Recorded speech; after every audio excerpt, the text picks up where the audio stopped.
Les jumeaux du millionnaire étaient muets. Un jour, la nouvelle nounou est arrivée et a fait quelque chose que les autres nounous n'avaient jamais réussi à faire. Avant de commencer, laissez un commentaire pour nous dire de quelle ville vous nous regardez. Et à la fin, n'oubliez pas de noter cette histoire de 0 à 10. Bonne lecture. Vous êtes engagés, mais vous ne devez pas vous impliquer avec mes enfants au-delà du strict nécessaire. Votre travail ici est de nettoyer, rien d'autre.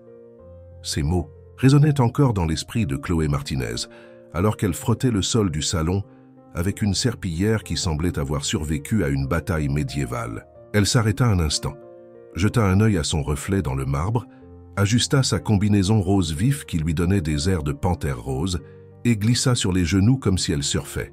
« Waouh!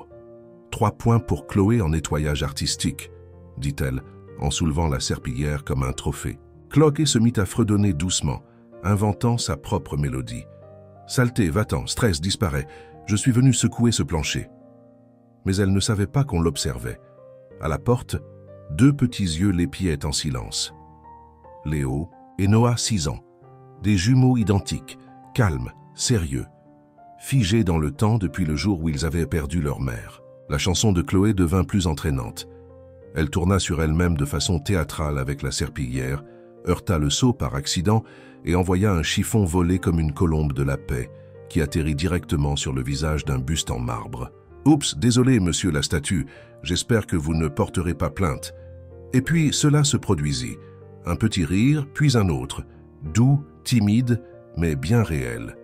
Chloé s'arrêta, regarda vers la porte. Personne. « Est-ce que j'entends ? Des petits fantômes où cette maison a-t-elle enfin trouvé quelque chose de drôle ?»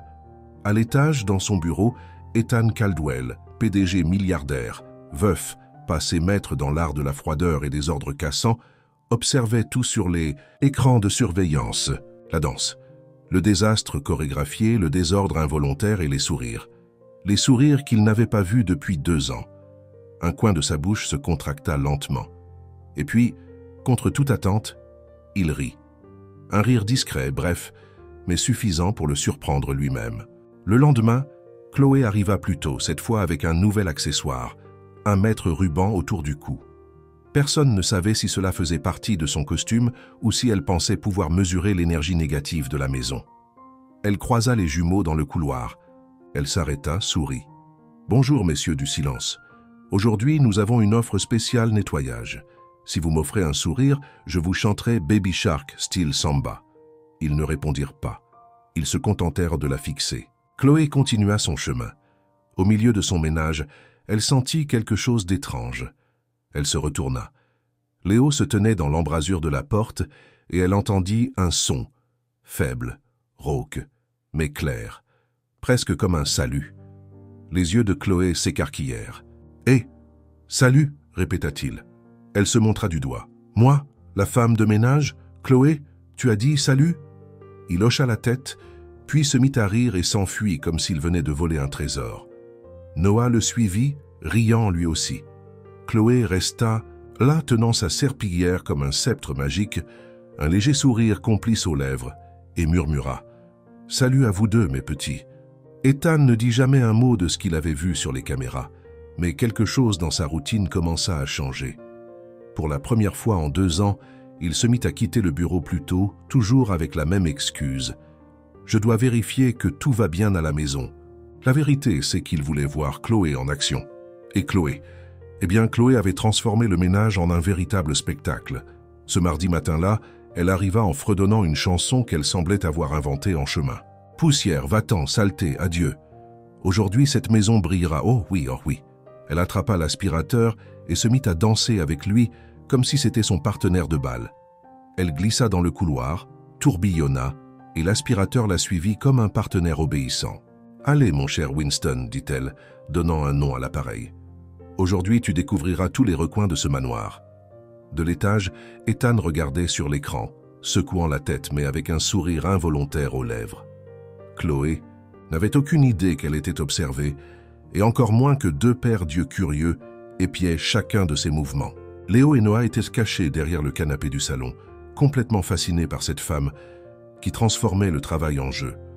Quand Chloé s'approcha des jouets éparpillés sur le sol, elle s'arrêta, regardant autour d'elle, comme si elle préparait un coup.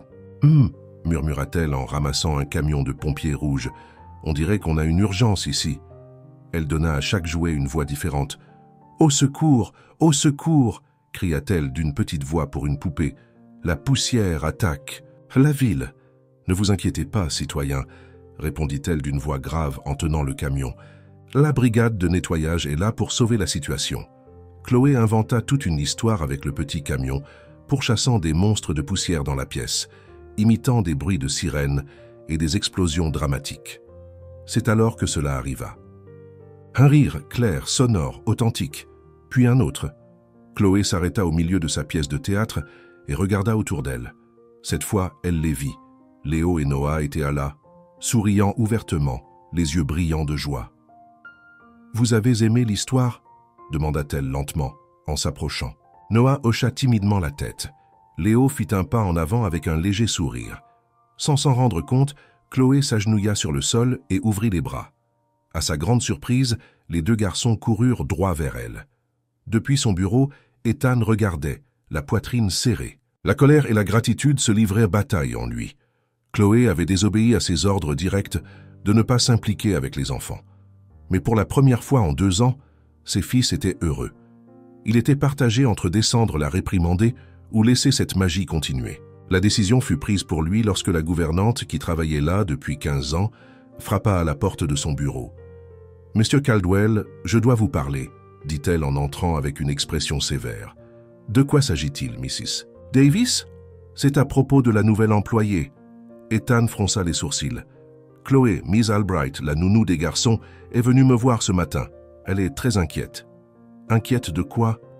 Mrs. Davis soupira, clairement mal à l'aise. « Monsieur Chloé interagit constamment avec les enfants, non seulement pendant ses heures de travail, mais elle arrive tôt, reste tard et, eh bien, elle met un sacré désordre dans la maison. » Ethan garda une expression neutre, mais à l'intérieur, il sentait son irritation monter. Continuez. « Miss Albright a dit qu'hier Chloé a transformé le salon en, comment a-t-elle dit, un théâtre de jouets. Il y avait des jouets éparpillés partout. Elle chantait fort, faisait du bruit. » Mrs. Davis fit une pause. « Monsieur, ce n'est pas un comportement approprié pour une maison respectable. » Ethan resta silencieux un long moment. Il regarda l'écran où Chloé jouait toujours avec ses fils. « Et les garçons? Comment ont-ils réagi ?» Mrs. Davis sembla surprise par la question. « Eh bien, il semblait apprécier, monsieur, mais ce n'est pas la question. Une femme de ménage ne devrait pas se comporter ainsi, surtout pas avec les enfants de la maison. » Ethan continua de regarder l'écran. Il vit Léo essayer d'imiter les pas de danse de Chloé. Il vit Noah rire de quelque chose qu'elle disait. Il vit la vie là où il n'y avait eu que le silence. « Merci de m'en avoir informé, Mrs. Davis, » dit-il finalement. « Je vais m'occuper de la situation. » Quand Mrs. Davis partit, Ethan resta seul avec ses pensées contradictoires. Chloé lui avait désobéi.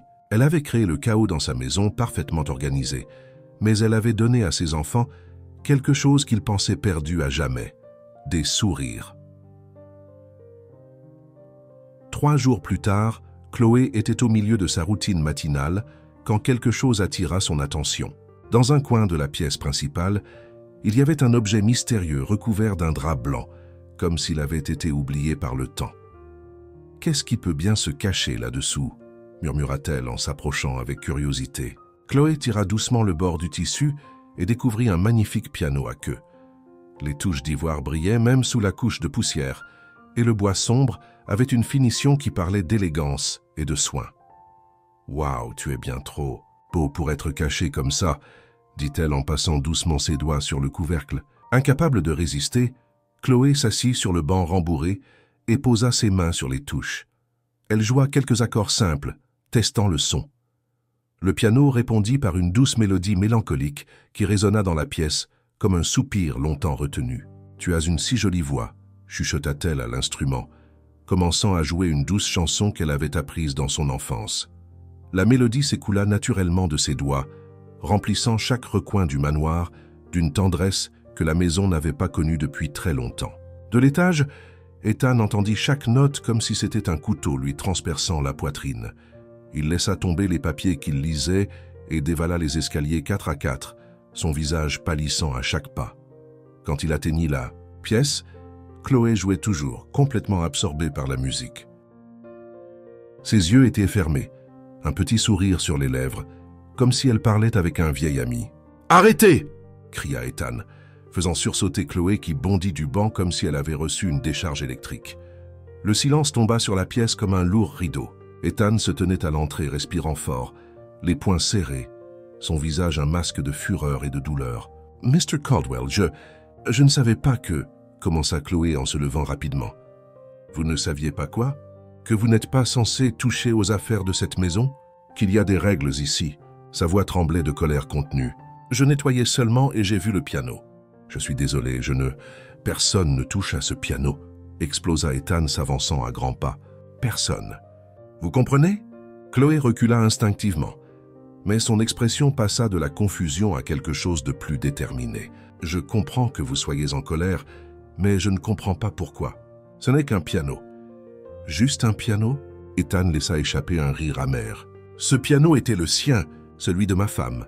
Personne ne l'a touché depuis qu'elle est morte. » Le silence qui suivit était différent, plus lourd, rempli d'une douleur que Chloé pouvait presque toucher. « Mr. Caldwell, je ne savais pas. Je suis vraiment désolée, » dit-elle, sa voix plus douce. « Vos excuses ne changent rien au fait que vous avez encore manqué de respect à cette maison, » lança Ethan en la montrant du doigt. « D'abord avec mes enfants, et maintenant avec ça. Très bien, vous avez raison pour le piano. Mais pour vos enfants ?» Chloé croisa les bras. « Vous les avez vus rire pour la première fois depuis des années, et vous pensez toujours que c'était une mauvaise chose. Ça ne vous regarde pas, n'est-ce pas? Alors dites-moi pourquoi vous continuez à regarder à travers les caméras quand je suis avec eux. » Chloé s'approcha. « Vous nous espionnez parce que vous savez que quelque chose de bien est en train de se passer. » Ethan ouvrit la bouche pour argumenter, mais aucun mot ne sortit. « Vos enfants sont vivants, Monsieur Caldwell. Ils ont juste besoin que quelqu'un le leur rappelle. » Continua Chloé. « Et si vous me renvoyez pour les avoir fait sourire, alors peut-être que le problème, ce n'est pas moi. Comment osez-vous? Comment j'ose? Quoi? Dire la vérité? » Chloé ne recula pas. « Vous avez été si occupé à protéger votre douleur que vous avez oublié de protéger leur bonheur. » Ethan resta silencieux, la mâchoire serrée, les yeux rivés sur elle. « Et pour le piano ?» Chloé regarda l'instrument puis de nouveau vers lui. « Je suis vraiment désolée. Je ne connaissais pas l'histoire. Mais puis-je vous dire quelque chose ?» Ethan ne répondit pas, mais il ne s'éloigna pas non plus. « Les choses ne meurent que lorsque nous cessons de penser à elles, » dit-elle simplement. « La musique ne meurt pas, Monsieur Caldwell. Elle attend seulement que quelqu'un la réveille. » Ethan resta immobile pendant ce qui sembla une éternité. Puis, sans un mot, il se retourna et monta les escaliers, laissant Chloé seule dans la pièce. Elle soupira, recouvrit le piano avec le drap et retourna à son travail. Mais quelque chose dans l'air de la maison avait changé. Pour le reste de la journée, Chloé remarqua que les jumeaux restaient plus près d'elle. Ils la suivaient dans les couloirs, ne se cachant plus, mais ouvertement curieux. « Vous voulez aider les garçons ?» demanda-t-elle en tenant 2 petits chiffons. Léo en attrapa un et essaya d'imiter ses mouvements. Noah fit de même, mais si maladroitement que Chloé éclata de rire. Très bonne équipe de nettoyage. Maintenant, créons nos mots magiques. Elle se mit à inventer des mots idiots. Quand la saleté est tenace, on crie « Zumba Lumbacha ». « Zumba Lumbacha », répétèrent les garçons en riant. Et quand l'aspirateur s'étouffe, on dit « Piri Pake Kofi ». « Dobri Pake Kofi », crièrent-ils entre 2 éclats de rire. Et quand on a tout fini, on fête ça avec Babalou Choubalou. « Babalou Choubalou ». Les jumeaux sautèrent de joie, ravis par ces sons ridicules. Chloé avait transformé le ménage en un jeu de mots magiques, et les garçons étaient complètement sous le charme. De son bureau, Ethan entendit les rires résonner dans la maison. Chaque son était comme un lointain souvenir du temps où ses murs connaissaient encore la joie. Il essaya de se concentrer sur ses rapports, mais les mots sur l'écran se brouillèrent. Ses mains tremblaient légèrement. Cette nuit-là, après le départ de Chloé, et une fois les garçons endormis, Ethan descendit. La maison était silencieuse. Seul le tic-tac de l'horloge du salon rompait le calme. Il s'arrêta devant le piano recouvert. Lentement, il retira le drap. Les touches brillaient sous la douce lumière de la lampe. Ethan s'assit sur le banc, ses mains planant incertaines au-dessus du clavier. Il joua une note, puis une autre. Peu à peu, ses doigts retrouvèrent une mélodie familière, la préférée de sa femme, celle qu'elle jouait le dimanche matin pendant que le café bouillait dans la cuisine. Ethan joua avec précaution, comme si les touches étaient en verre. Chaque accord portait un souvenir. Son sourire quand elle le surprenait, en train d'écouter depuis le seuil de la porte. La façon dont elle balançait la tête au rythme de la musique. Comment elle fredonnait doucement. Des larmes silencieuses roulèrent sur son visage. Pour la première fois en 2 ans, Ethan Caldwell ne se contentait pas de se souvenir de sa femme. Il honorait sa mémoire. Et du haut des escaliers, 2 petites silhouettes observaient en silence. Léo et Noah étaient descendus chercher de l'eau et avaient trouvé leur père en train de jouer du piano. Ils se regardèrent et sans un bruit retournèrent dans leur chambre. Le lendemain matin, quand Chloé arriva, elle fut accueillie par 2 voix joyeuses. Zumba lumba cha anti Chloé. Babalou chubalou. Elle éclata de rire, les serra tous les 2 dans ses bras et murmura « Aujourd'hui, on va inventer des mots encore plus idiots. » Et pour la première fois depuis son arrivée dans cette maison, Chloé sentit qu'elle était exactement là où elle devait être, même si son patron la regardait toujours avec ce regard compliqué qu'elle n'arrivait jamais tout à fait à déchiffrer, même si elle savait qu'elle marchait sur un terrain dangereux. Le matin suivant, Chloé arriva avec sa bonne humeur habituelle, mais lorsqu'elle entra dans la chambre des jumeaux pour le nettoyage quotidien, elle découvrit une scène qui la fit s'arrêter net. Léo et Noah étaient allongés sur le lit, blottis l'un contre l'autre, le visage triste, si différent de la joie des jours passés. Leurs petits visages étaient tournés vers la fenêtre, comme s'ils attendaient quelque chose qui ne viendrait jamais. « Hé, mon duo de choc !» dit doucement Chloé en entrant. « Qu'est-ce qui se passe? Vous avez l'air de petits oiseaux sans nid. » Les garçons la regardèrent, mais ne bougèrent pas. Chloé sentit son cœur se serrer. « Je peux m'asseoir ici avec vous ?» demanda-t-elle en montrant le bord du lit. Léo hocha la tête, et Chloé s'allongea entre eux, fixant le plafond. « Vous savez, quand j'étais petite et que j'étais triste, ma grand-mère me racontait des histoires idiotes pour me remonter le moral. Vous voulez en entendre une ?» Noah se tourna vers elle, curieux. « Il était une fois, » commença Chloé d'une voix théâtrale. 3 terribles monstres qui terrorisaient toute une ville. Le premier était le monstre des cheveux en bataille, avec des dents énormes et des griffes acérées. Les garçons se rapprochèrent. Le deuxième était le monstre de la soupe froide, qui crachait de la glace et gelait tout. Et le troisième, elle marqua une pause pour l'effet, était le monstre des chaussettes puantes, qui avait le pouvoir le plus terrible de tous. « Quel pouvoir ?» demanda Léo, oubliant sa tristesse. Il pouvait faire évanouir les gens juste en enlevant ses chaussures. Chloé fit semblant de s'évanouir de façon spectaculaire. Les jumeaux éclatèrent de rire. « Mais un jour, » continua-t-elle, « une héroïne est apparue, fille chaussette odorante. Elle avait un super pouvoir spécial. Ses chaussettes étaient si malodorantes que même les monstres avaient peur d'elle. »« Comment ça ?» demanda Noah en riant. « Elle s'approchait des monstres, enlevait ses chaussures. » Chloé fit semblant de retirer des chaussettes invisibles, et il criait « Oh non, quelle odeur horrible !»« Partons d'ici. » Et il courait loin, très loin. Les garçons riaient si fort qu'ils en avaient mal au ventre. Chloé continua l'histoire, utilisant des voix amusantes pour chaque personnage, des gestes exagérés et des bruits idiots qui effacèrent complètement la tristesse des jumeaux. Depuis le seuil de la porte, Ethan observait. Il était descendu chercher un rapport et avait entendu les rires. En voyant Chloé allongée sur le lit avec ses fils, leur racontant des histoires absurdes qui les faisaient rire de tout leur cœur, il sentit quelque chose d'étrange dans sa poitrine, une impulsion d'entrer, de se joindre à ce moment de pur bonheur.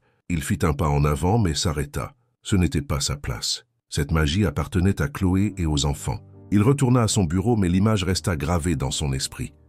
15 minutes plus tard, Miss Albright, la nounou officielle des jumeaux, entra dans la chambre et découvrit la scène. Chloé était toujours allongée sur le lit, les garçons blottis dans ses bras, tous riant d'une histoire de dragon qui avait peur du pop-corn. « Que se passe-t-il ici ?» demanda la nounou d'une voix sévère. Chloé se leva rapidement, lissant sa combinaison. « Bonjour, Miss Albright. Je nettoyais juste la chambre et les garçons semblaient tristes. Alors, ce n'est pas votre travail, » la coupa la nounou en croisant les bras. « Et vous avez été engagé pour nettoyer, pas pour jouer à la nounou. Je sais, mais ils avaient l'air si abattus, et je voulais juste... » Vous vouliez juste quoi? Empiéter sur mes responsabilités? Miss Albright s'approcha. C'est la 3e fois cette semaine que je vous trouve là où vous ne devriez pas être. Chloé sentit l'irritation monter. Écoutez, Mrs. Albright, je respecte votre travail, mais combien de fois ai-je vu ces garçons seuls et tristes? pendant que vous étiez au téléphone ou que vous lisiez un magazine. Comment osez-vous m'accuser? Je ne vous accuse pas. Je dis juste que peut-être, ils ont besoin d'un peu plus d'attention. Chloé garda un ton ferme mais respectueux. Je veux juste les rendre heureux. Les rendre heureux n'est pas votre travail. Vous êtes une femme de ménage. Et vous êtes une nounou qui semble avoir oublié comment s'occuper des enfants. Le visage de Miss Albright devint rouge de colère. Nous verrons ce que M. Caldwell en pense, lança-t-elle en quittant la pièce à grands pas. Chloé soupira, regarda les jumeaux qui avaient tout observé avec de grands yeux. Je suis désolé que vous ayez dû voir ça, les garçons. Auntie Chloé veut juste que vous soyez heureux, d'accord? Ils hochèrent la tête et coururent la serrer dans leurs bras. Dans le bureau, Miss Albright frappa bruyamment à la porte. « Mr. Caldwell, je dois vous parler immédiatement. »« Entrez, » dit Ethan sans lever les yeux de ses papiers. « Monsieur, je n'en peux plus. Cette femme est complètement hors de contrôle. » La nounou gesticulait nerveusement. « Aujourd'hui, je l'ai trouvée allongée sur le lit avec les enfants. »« Allongée, Mr. Caldwell ?» Ethan leva les yeux. « Et quoi d'autre ?»« Elle m'a manqué de respect, a remis en question mon travail, a dit que je ne m'occupais pas correctement des garçons. » La voix de Miss Albright devenait de plus en plus aiguë. « Monsieur, j'ai travaillé pour des familles respectables pendant 15 ans. Je n'ai jamais subi une telle humiliation. » Ethan resta silencieux un moment. « Miss Albright, voulez-vous que je renvoie Chloé? »« Oui, immédiatement. Ou alors je démissionne. Je ne peux pas travailler dans ces conditions. » Ethan soupira. « Très bien, restez ici. Je m'en occupe maintenant. » Il descendit et trouva Chloé dans la chambre des jumeaux, en train de ranger les jouets en fredonnant doucement. Les garçons l'aidaient, lui tendant les objets. « Chloé !» dit-il depuis le seuil. Elle se retourna, s'attendant déjà à des ennuis. « Oui, Mr. Caldwell. Je vous ai demandé plusieurs fois de ne pas vous impliquer avec mes enfants. Vous n'écoutez pas. Monsieur Caldwell, je peux expliquer. Vous êtes renvoyé, dit-il sèchement. Le silence tomba dans la pièce comme une bombe. Chloé sentit ses jambes flageoler, mais elle s'accrocha à sa dignité. Je comprends, dit-elle, la voix tremblante. Je vais rassembler mes affaires. À ce moment-là, Léo et Noah, qui avaient écouté depuis la porte de la salle de bain, se précipitèrent dans la chambre. « Non !» cria Léo, s'agrippant à la jambe droite de Chloé. « Chloé, reste !» dit Noah, s'accrochant fermement à sa jambe gauche. Ethan se figea. Ses fils, qui avaient à peine parlé pendant 2 ans, parlaient maintenant clairement pour défendre la femme de ménage. « Chloé est gentille !» dit Léo, regardant son père avec des larmes dans les yeux. « Papa, Chloé, reste !» supplia Noah. Chloé s'agenouilla et les serra tous les deux dans ses bras. « Tout va bien, mes amours. Votre papa sait ce qui est le mieux. » Ethan regarda la scène, ses enfants pleurant, s'accrochant à la femme qui avait ramené la lumière dans leur vie. La femme qu'il était en train de renvoyer pour avoir suivi des règles strictes qui peut-être n'avaient plus de sens. Sans un mot, il retourna à son bureau. Miss Albright attendait, un sourire triomphant aux lèvres. « Alors, monsieur, est-elle déjà partie ?» Ethan la regarda droit dans les yeux. « Miss Albright, j'ai changé d'avis. Chloé ne sera pas renvoyée. » Le sourire de la nounou disparut. « Que voulez-vous dire, monsieur? Nous avions un accord. L'accord était que je m'occuperais de la situation et je l'ai fait.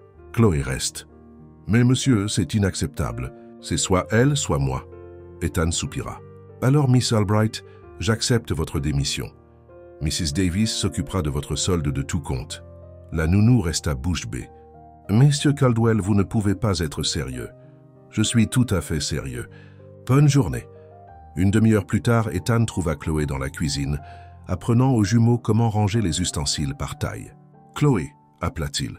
Elle se retourna, clairement nerveuse. « Mr. Caldwell, je me préparais justement à partir. »« À partir de maintenant, vous pouvez aussi vous occuper des enfants, » l'interrompit-il. « Je vous paierai 3 fois plus pour votre travail. Vous serez toujours responsable du nettoyage, mais la priorité sera les garçons. » Les yeux de Chloé s'écarquillèrent. « Vraiment? Vous êtes sûr? »« Je le suis. Mais à une condition. Ne touchez plus jamais au piano sans permission. »« Promis, » dit-elle en souriant. Les jumeaux sautèrent de joie, serrant à nouveau les jambes de Chloé. Le lendemain, Chloé eut une idée brillante. « Mr. Caldwell, » dit-elle en apparaissant à la porte du bureau, « que diriez-vous de nous aider avec un nettoyage spécial aujourd'hui? »« Que voulez-vous dire? »« Les garçons veulent que leur papa rejoigne notre équipe de nettoyage magique. » Ethan regarda ses fils qui se tenèrent derrière Chloé, faisant des mines suppliantes. « Papa, allez, dit Léo. C'est amusant, ajouta Noah. Contre tous ses instincts d'homme d'affaires, Ethan céda. L'opération de nettoyage se transforma en un véritable chaos comique. Ethan, portant des vêtements décontractés pour la première fois depuis des années, essaya de suivre les instructions de Chloé, mais tout alla de travers. Il renversa le seau d'eau 3 fois, glissa sur le savon, s'emmêla dans le tuyau de l'aspirateur et faillit faire tomber une bibliothèque en essayant de se rattraper. « Papa est maladroit !» cria Noah en riant. Ethan sentit les larmes lui monter aux yeux. Il se pencha et serra son fils fort contre lui. « Voyez, je suis un papa maladroit », dit-il riant et pleurant en même temps. Il était submergé par l'émotion, voyant ses enfants parler et être heureux après si longtemps. Chloé observait la scène avec un petit sourire, qu'Ethan ne parvenait pas tout à fait à lire. Il y avait quelque chose dans ses yeux, une tendresse mêlée à une satisfaction tranquille, comme si elle savait que ce n'était que le début de quelque chose de bien plus grand. L'après-midi suivant, Chloé apparut au bureau d'Ethan avec une proposition qu'il ne s'attendait jamais à entendre. « Mr. Caldwell, que diriez-vous de dîner avec vos enfants ce soir ?» Ethan leva les yeux de ses rapports, fronçant les sourcils. « Nous dînons toujours ensemble dans la salle à manger à 19h précise. »« Non, non, » Chloé secoua la tête en souriant. « Je parle d'un vrai dîner. Dans la cuisine, sans Mrs. Davis pour servir, sans assiettes en porcelaine, sans serviettes amidonnées. Juste vous 3 et moi, si vous le permettez. Chloé, nous avons un protocole. Les protocoles sont pour les réunions d'affaires, pas pour les familles, l'interrompit-elle doucement. À quand remonte la dernière fois où vous avez vraiment parlé avec Léo et Noah pendant un repas? Ethan ouvrit la bouche pour répondre, mais réalisa qu'il ne s'en souvenait pas. Les repas étaient toujours silencieux, formels, les garçons mangeant poliment pendant qu'il consultait ses emails sur son téléphone. « Faisons des tacos », dit Chloé avec enthousiasme. « Les garçons vont adorer. C'est amusant, salissant et tout le monde participe. » Des tacos, Ethan avait l'air d'entendre un mot dans une langue étrangère. Des tortillas simples, de la viande, du fromage, des légumes, de la sauce. Chacun construit le sien comme il le veut. C'est comme un puzzle comestible. Léo et Noah apparurent à la porte du bureau, comme s'ils avaient été invoqués par télépathie. « Papa, faisons des tacos !» dit Léo en sautillant. « Avec du fromage fondu », ajouta Noah. Ethan regarda les 3 visages pleins d'espoir devant lui et sentit sa résistance s'effondrer. « Très bien, soupira-t-il. Mais restons civilisés. » Chloé rit. « Monsieur Caldwell, si des tacos finissent à paraître civilisés, c'est que nous avons fait quelque chose de mal. » 1 heure plus tard, la cuisine du manoir s'était transformée en un champ de bataille culinaire. Ethan, qui avait troqué son costume contre une chemise décontractée et un jean sur l'insistance de Chloé, se tenait devant la cuisinière, essayant de faire dorer le bœuf haché sous les instructions criées de 3 professeurs différents. « Plus d'assaisonnement !» cria Chloé. « Papa, ne le laisse pas brûler !» avertit Léo. « Remue, remue, remue !» chanta Noah en tapant dans ses mains. « Je sais ce que je fais !» marmonna Ethan, ne sachant manifestement pas ce qu'il faisait. Pendant ce temps, Chloé et les jumeaux s'occupaient des garnitures, ou du moins essayaient. Léo, non. « Le fromage va dans le bol, pas sur ton frère !» rit Chloé, arrêtant une guerre de fromage râpé. « Mais c'est lui qui a commencé !» protesta Léo, des miettes de fromage collées dans les cheveux. « Je n'ai rien fait !» se défendit Noah, clairement coupable. Chloé attrapa une poignée de fromage et la lança en l'air, la laissant retomber sur sa propre tête. Voilà, maintenant nous sommes tous pareils. Problème résolu. Les garçons éclatèrent de rire et Ethan, qui s'était retourné pour voir ce qui se passait, ne put s'empêcher de sourire. « La viande brûle !» gémit Noah en montrant la cuisinière. « Oh non !» Ethan se précipita. Mais dans sa hâte, il glissa sur un morceau de laitue tombé par terre. Ses bras s'agitèrent, cherchant l'équilibre. Il s'agrippa au comptoir, mais finit par renverser le bol de tomates coupées en dés qui volèrent dans toutes les directions. « Attention !» cria Chloé, plongeant pour sauver la salsa, mais elle percuta Ethan à la place. Les deux se retrouvèrent dans une danse maladroite, essayant de ne pas marcher sur les tomates éparpillées sur le sol, Chloé serrant le pot de salsa comme si c'était un bébé, Ethan tenant toujours la spatule. « Il pleut des tomates !» s'exclama Léo. « C'est une tempête de nourriture !» ajouta Noah. Chloé et Ethan se regardèrent, couverts de farine, de fromage et de tomates, et se mirent à rire. D'abord doucement, puis plus fort, jusqu'à ce qu'ils rient comme des adolescents espiègles. « Papa ressemble à un fantôme de farine, dit Noah, et Chloé ressemble à un fromage qui marche, ajouta Léo. ce qui ne fit que les faire rire encore plus fort.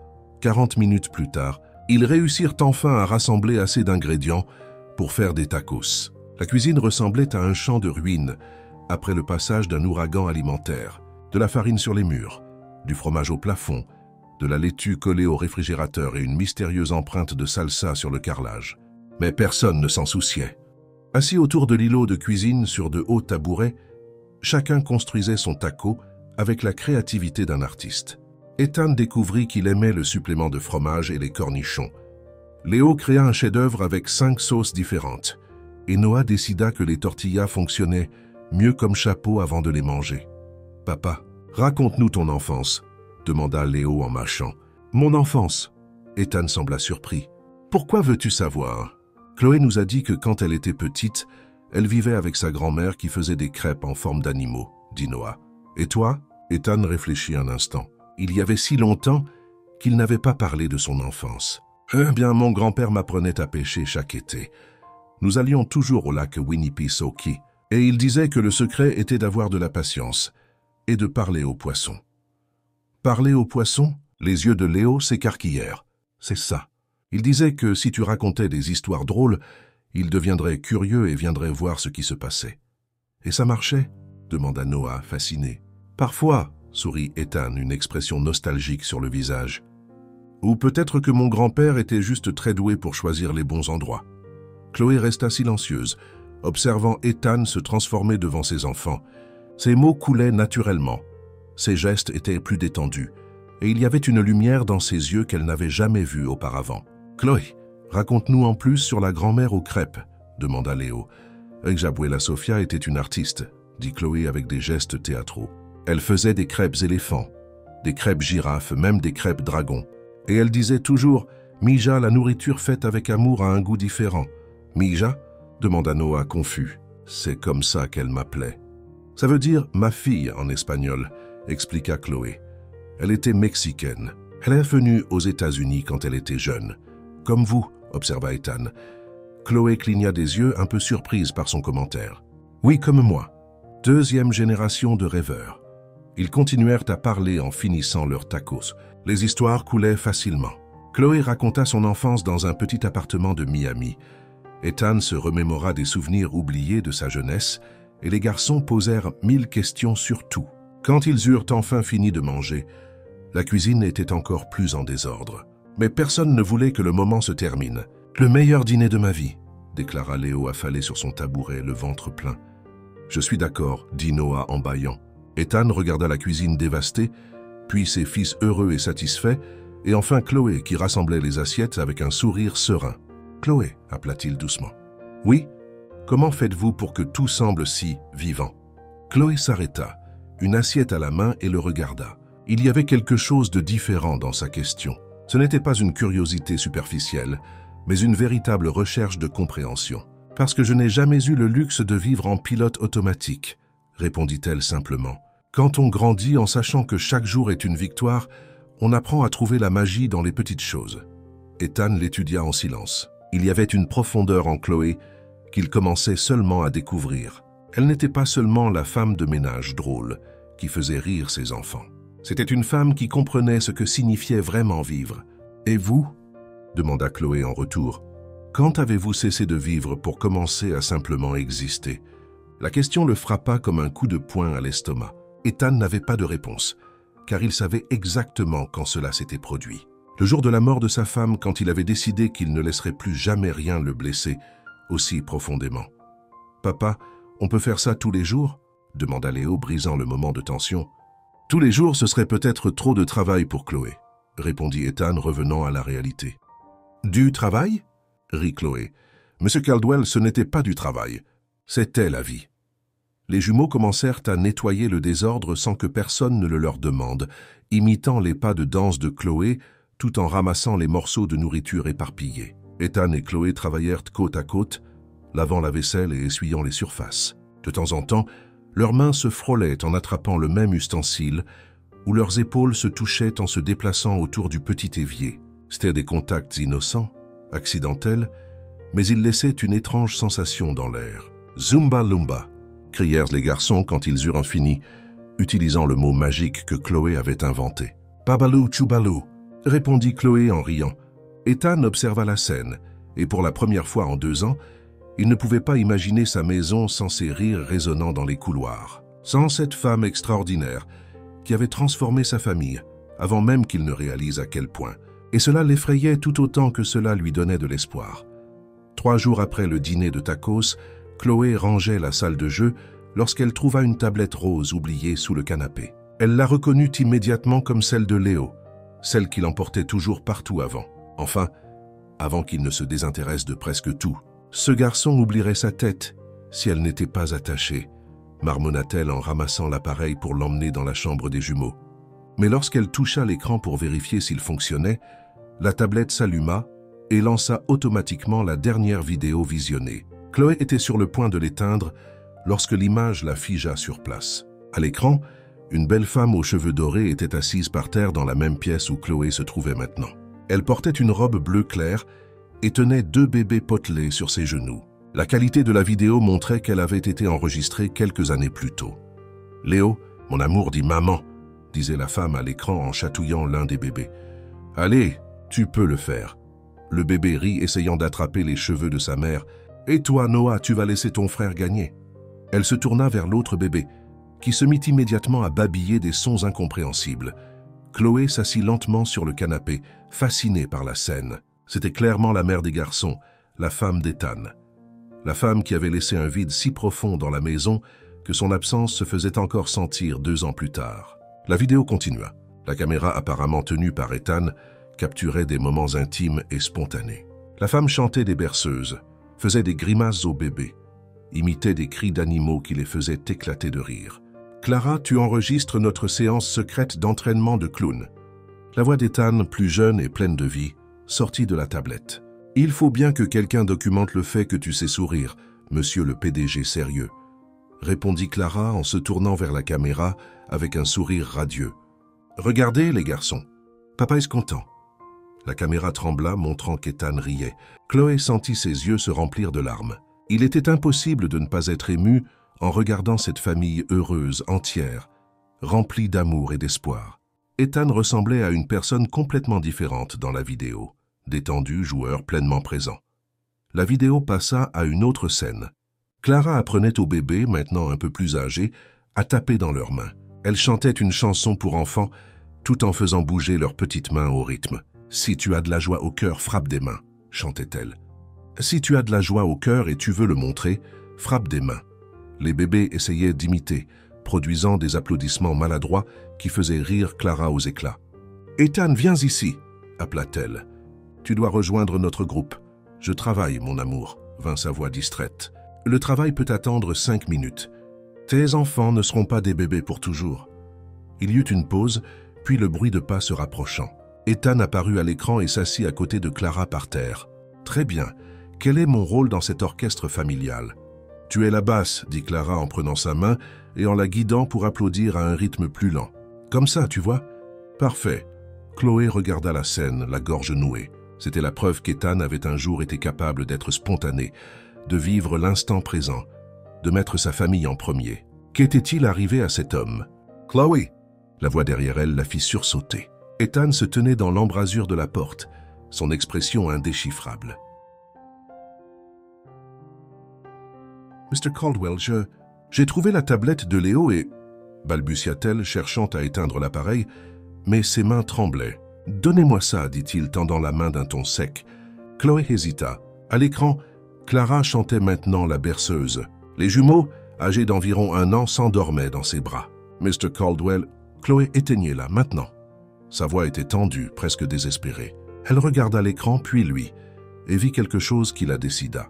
Au lieu de tendre la tablette, Chloé la serra plus fort. « Non. Comment ça, non? »« Ils ont besoin de se souvenir d'elle en train de rire, » dit Chloé doucement. « Et vous aussi. » Ethan fit un pas en avant, tendant la main plus fermement. « Chloé, vous ne comprenez pas. »« Je comprends que vous avez peur, » le coupa-t-elle en se levant, mais en gardant la tablette hors de sa portée. « Mais regardez. » Elle tourna l'écran vers lui. Dans la vidéo, Clara chatouillait les jumeaux, qui riaient d'une joie pure et contagieuse. Regardez à quel point elle les aimait. Regardez à quel point vous étiez tous heureux.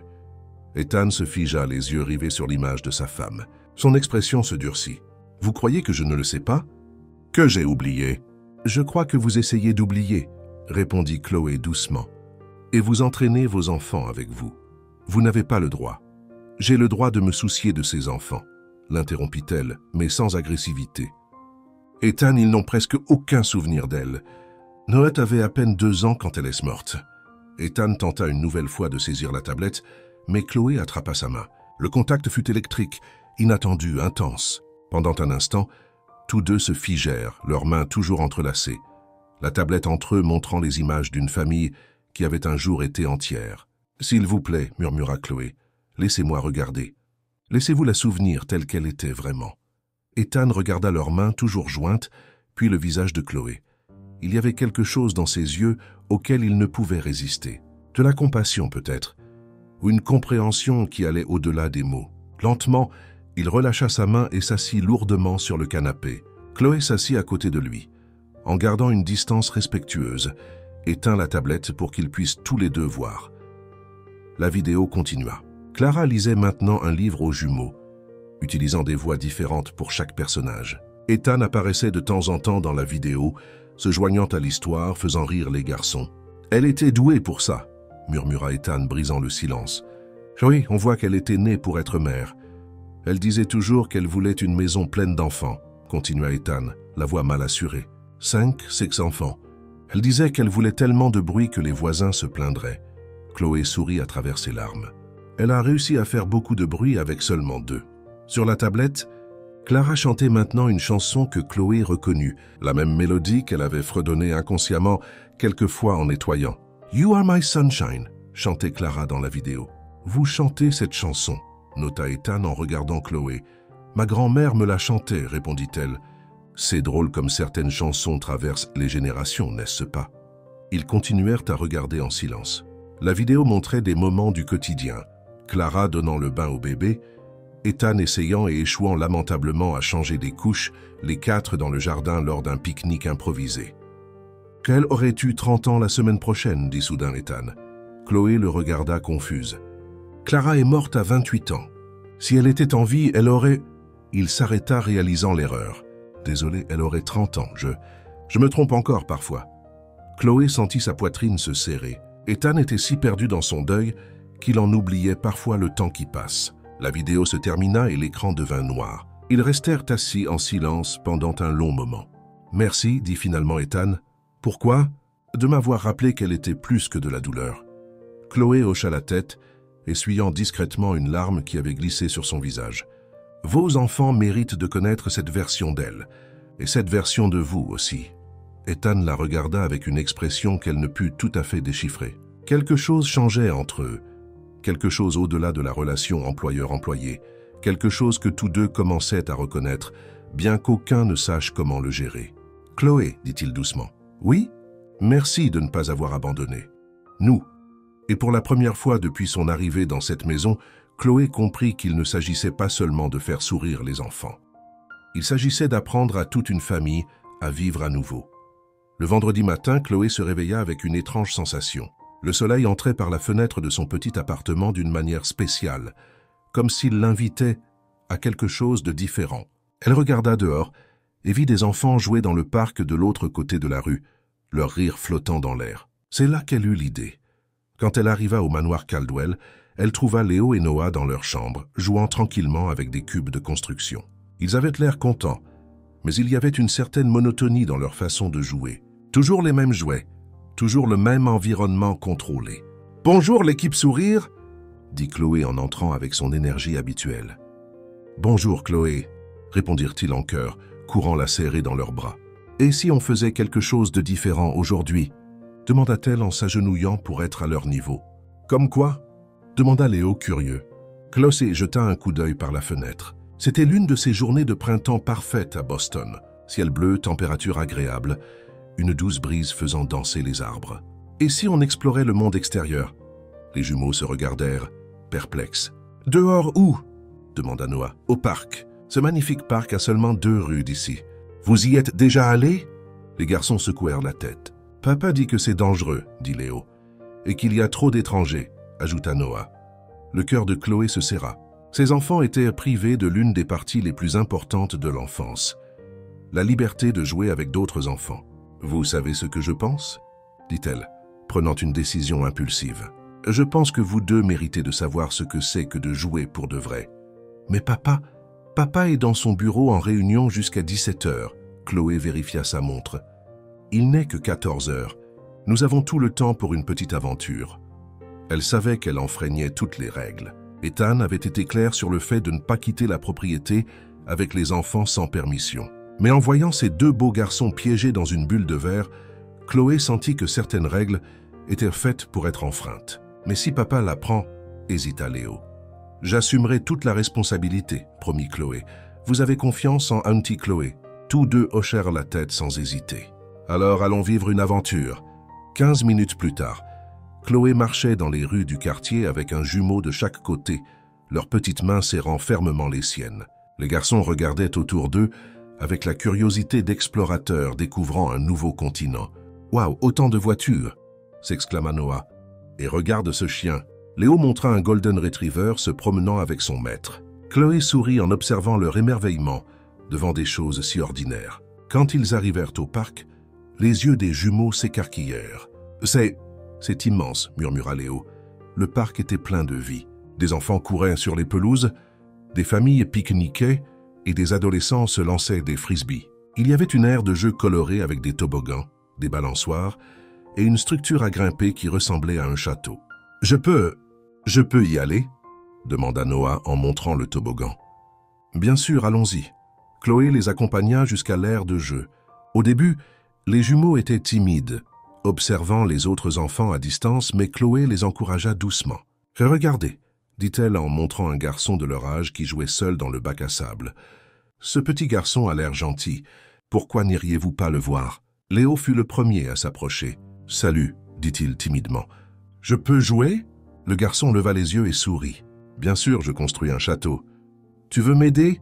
En quelques minutes, ils travaillaient tous les trois ensemble, créant une forteresse de sable élaborée. Noah se joignit bientôt à eux, puis deux autres filles s'approchèrent, curieuses. Chloé s'assit sur un banc voisin, regardant avec étonnement. Les jumeaux parlaient, riaient et négociaient qui ferait quelle partie du château. Ils redevenaient des enfants normaux, sociables, enjoués, exactement comme ils devraient l'être. « Ce sont les vôtres ?»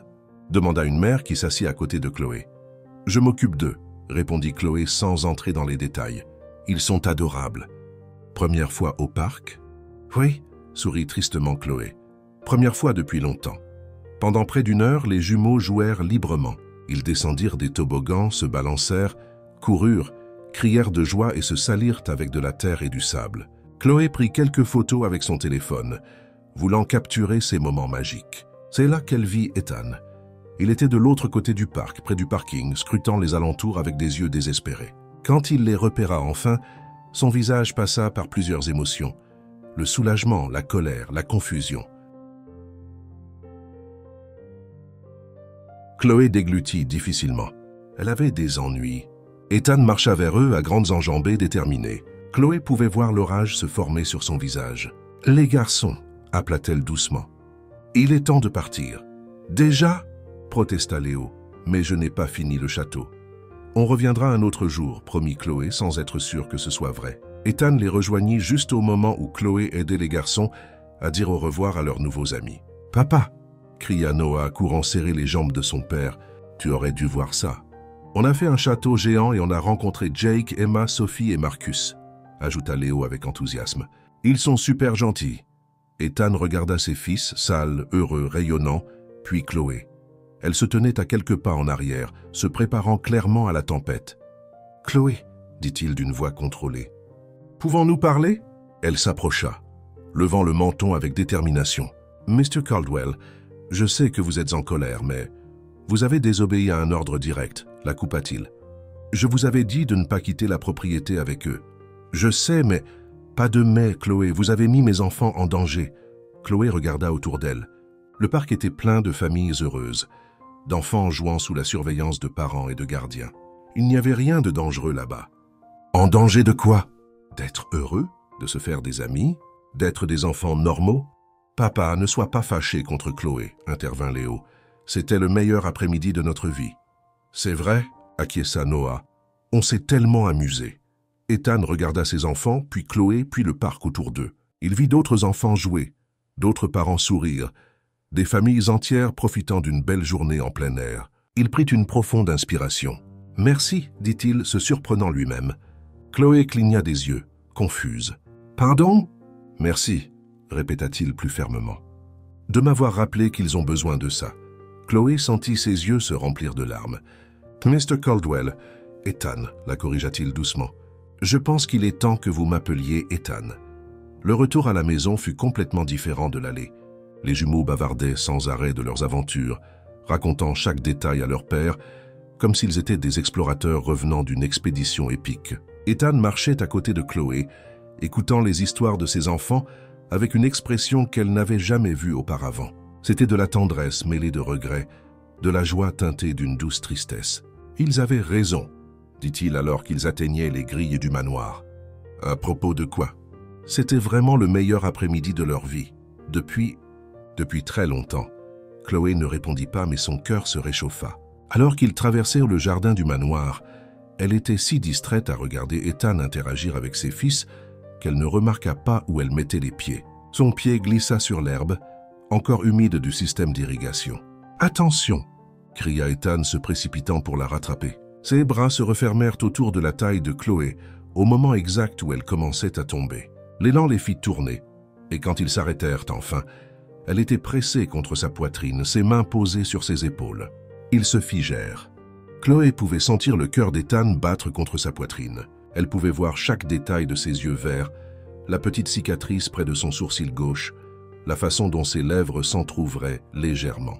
Ethan la regarda comme s'il la voyait pour la toute première fois. Son visage rougit par la marche, ses yeux brillants d'un bonheur sincère, ses lèvres légèrement entr'ouvertes de surprise.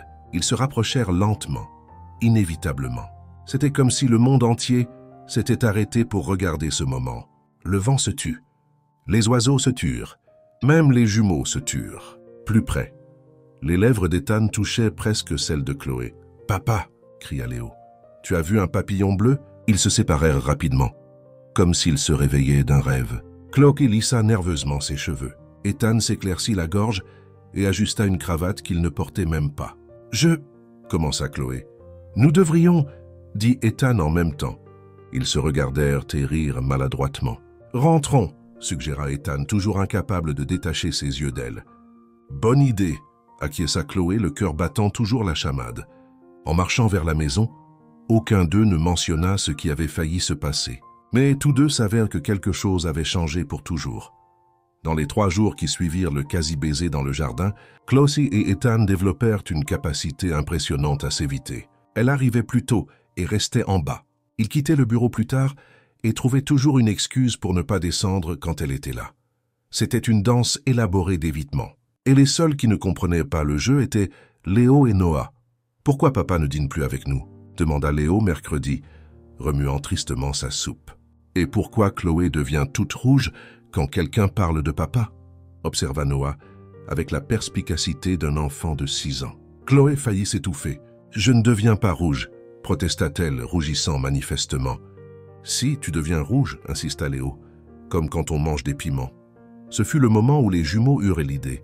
Le jeudi matin, alors que Chloé nettoyait la bibliothèque, elle entendit des chuchotements excités à l'étage, puis des pas pressés, des rires étouffés, et le son indubitable d'enfants en train de comploter. « Mrs. Davis !»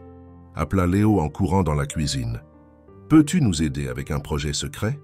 La gouvernante, qui s'était particulièrement attachée aux jumeaux depuis que Chloé les avait ramenés à la vie, haussa un sourcil curieux. « Quel genre de projet secret ?»« Une fête surprise », déclara Noah comme si c'était l'idée la plus brillante de l'histoire. « Et pour qui est-ce la fête ?» Les garçons se regardèrent. « Pour que Chloé et papa redeviennent amis, » dit Léo avec la franchise brutale des enfants. Mrs. Davis sourit. Elle avait remarqué l'étrange tension entre les deux ces derniers jours. « Et de quoi avez-vous besoin pour cette fête ?»« De tout !» crièrent-ils ensemble. 2 heures plus tard, le salon avait été transformé en une scène digne d'une fête d'enfants organisée par, des enfants de 6 ans. Il y avait des guirlandes en papier coloré suspendues de manière complètement inégale. des ballons scotchés au mur, une table improvisée avec tous les encas du garde-manger, crackers, biscuits, chips, quelques fruits. Mrs. Davis avait insisté pour ajouter du jus de pomme versé dans des verres en cristal parce qu'une fête doit être chic. La touche spéciale était les chapeaux en papier faits à la main, décorés de dessins de fleurs qui ressemblaient plus à des explosions colorées, et de petits mots éparpillés dans la pièce avec des messages comme « Chloé, tu es la meilleure femme de ménage du monde et papa t'aime bien. Papa sourit quand Chloé est là. Vous êtes bêtes tous les deux, mais on vous aime. » Léo et Noah attendirent patiemment qu'Ethan descende pour le déjeuner et que Chloé apparaisse pour nettoyer la pièce. « Surprise !» crièrent-ils lorsque Chloé ouvrit la porte. Elle s'arrêta bouche bée, contemplant la décoration chaotique mais pleine d'amour. « Qu'est-ce que c'est ?»« Ça, c'est une fête pour que toi et papa redeveniez amis, » expliqua Noah en lui mettant un chapeau en papier rose sur la tête. « Amis, nous l'avons toujours été » commença Chloé, mais elle fut interrompue par l'arrivée d'Ethan. Il s'arrêta sur le seuil, observant la scène. Chloé avec un chapeau ridicule sur la tête, les garçons portant leur propre chapeau fait maison. Le salon décoré comme si une tornade colorée l'avait traversé. « Papa !» Léo courut vers lui et lui mit un chapeau bleu de travers sur la tête. « Tu arrives juste à temps pour notre fête de l'amitié. » Ethan regarda Chloé. Chloé le regarda. Tous deux portèrent des chapeaux en papier faits par des enfants de 6 ans au milieu d'une pièce décorée avec toute la subtilité d'un carnaval. Il était impossible de maintenir la moindre tension dans une situation aussi absurde. Chloé fut la première à rire, un petit rire qui se transforma en un rire franc et sincère. Ethan suivit, riant de la scène, des chapeaux ridicules et de la détermination de ses enfants à résoudre un problème dont ils ignoraient même l'existence. « Très bien, dit-il en ajustant le chapeau sur sa tête. Quel est le programme de cette fête ? D'abord, vous devez vous asseoir sur le canapé ensemble, ordonna Noah, suivant clairement un plan soigneusement élaboré. Ensemble, ensemble, renforça Léo en poussant Chloé vers le canapé. Super proche. Chloé et Ethan s'assirent, gardant une distance respectueuse. Mais les jumeaux n'étaient pas satisfaits. Plus près, insista Noah, poussant littéralement Chloé sur le côté jusqu'à ce qu'elle soit pressée contre le bras d'Ethan. Maintenant, vous mangez des biscuits et vous parlez de trucs d'adultes, déclara Léo en tendant une assiette de biscuits. Quel genre de trucs d'adultes ? Demanda Ethan, vraiment curieux de la perspective de ses enfants. Je ne sais pas. Le travail, les factures, pourquoi vous agissez bizarrement dès que vous êtes dans la même pièce ? Dit Noah avec une honnêteté dévastatrice. Chloé s'étouffa avec son biscuit. Nous n'agissons pas bizarrement, se défendit Ethan. Si vous le faites, insista Léo. Vous agissez comme les personnages des films de Mrs. Davis qui se regardent fixement et s'enfuient ensuite par la porte de la cuisine. Mrs. Davis gloussa doucement. « Maintenant, vous devez porter un toast », annonça Noah en leur tendant à chacun un verre de jus. « Un toast à quoi ?» demanda Chloé. Et Léo réfléchit un instant. « À notre famille. » Chloé et Ethan se regardèrent. Le mot « famille » flottait dans l'air comme une question sans réponse. « À notre famille », dit doucement Ethan en levant son verre. « À notre famille », répéta Chloé en trinquant avec lui. Les jumeaux applaudirent, comme s'ils venaient d'assister à la plus grande victoire de l'histoire. La fête continua pendant encore une demi-heure, avec les garçons inventant des jeux idiots, comme qui peut manger le plus de biscuits sans rire, et danse des statues avec des chapeaux, qui se termina avec tout le monde empilé sur le sol en riant. Quand l'amusement commença enfin à retomber, Ethan s'éclaircit la gorge. « En fait, je voulais vous inviter à quelque chose, dit-il, s'adressant principalement à Chloé, mais en incluant les garçons. « À quoi ?» demanda-t-elle. « Demain soir, il y a un événement à l'école des garçons. Un spectacle musical suivi d'un dîner. J'aimerais que vous veniez avec nous. » Chloé cligna des yeux, surprise. « En tant qu'invité, en tant que membre de la famille, » dit-il simplement. Les jumeaux éclatèrent de joie, comme si c'était le plus beau cadeau de Noël de leur vie. « Chloé vient avec nous !» chanta Léo. « Ça va être la meilleure soirée de tous les temps !» ajouta Noah. Chloé regarda Ethan cherchant le moindre signe qu'il était juste poli. Mais il y avait quelque chose de sincère dans ses yeux. Une véritable invitation à faire partie de quelque chose de plus grand. « J'adorerais !» dit-elle doucement. Le lendemain soir, Chloé s'habilla avec plus de soin qu'elle ne l'avait fait depuis des années. Elle choisit une robe bleu marine simple mais élégante, attacha ses cheveux en un chignon bas et emprunta même du rouge à lèvres à sa voisine. Quand elle descendit pour retrouver Ethan et les jumeaux, son cœur battait la chamade. Ethan était magnifique, dans un costume gris foncé, et les garçons étaient adorables dans des blazers assortis. « Chloé !» cria Noah. « Tu ressembles à une princesse. »« Une très belle princesse », ajouta Léo. Ethan hocha discrètement la tête, mais le regard qu'il lui lança en disait bien plus que des mots. L'événement à l'école primaire de Riverside était rempli de familles élégantes. Chloé se sentit un peu intimidée au début, mais Ethan resta à ses côtés, la présentant naturellement comme Chloé qui s'occupe des garçons. Pendant le spectacle musical, Léo et Noah chantèrent une chanson sur les animaux de la ferme avec leur classe. Chloé regarda, les yeux remplis de larmes de fierté, comme s'ils étaient ses propres enfants sur scène. « Ils sont merveilleux », murmura-t-elle à Ethan. « Oui, ils le sont », acquiesça-t-il. « Et regarde comme ils sont confiants. C'est nouveau. » Après le spectacle, l'enseignante des jumeaux, mademoiselle Anderson, s'approcha d'eux. « Mr. Caldwell, quel plaisir de vous voir ici. Et vous devez être Chloé, » dit-elle chaleureusement en souriant. « Les garçons parlent de vous tout le temps. »« J'espère que ce sont de bonnes choses, » rit Chloé. « Des choses merveilleuses.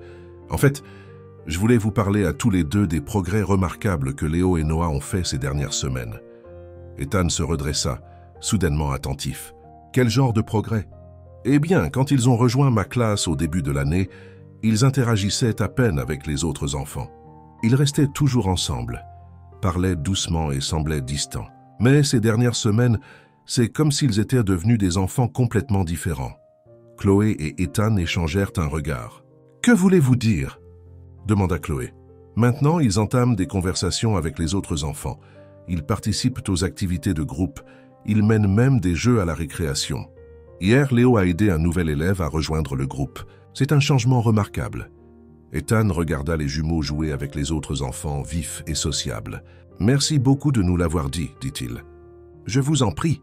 Vous faites un travail merveilleux avec eux. Il est clair qu'il y a beaucoup d'amour à la maison. » Quand l'enseignante s'éloigna, Chloé et Ethan restèrent silencieux un moment. « Elle pense que nous sommes mariés, dit doucement Chloé. « Je sais, répondit Ethan, et vous savez ce qui est étrange. Pendant un instant, j'ai oublié que nous ne l'étions pas. » Avant que Chloé ne puisse répondre, un photographe de l'école s'approcha. « Désolé de vous interrompre, mais voudriez-vous une photo de famille ? Nous prenons des photos de toutes les familles ce soir. » Chloé hésita, prête à reculer. « En fait, » commença-t-elle. « Avec plaisir, » l'interrompit Ethan, posant doucement une main dans son dos. Les jumeaux coururent se mettre en place, et Chloé se retrouva debout entre Ethan et Noah, avec Léo de l'autre côté de son père. « Dites « cheese », ordonna le photographe. « Cheese » crièrent-ils tous, Chloé y compris.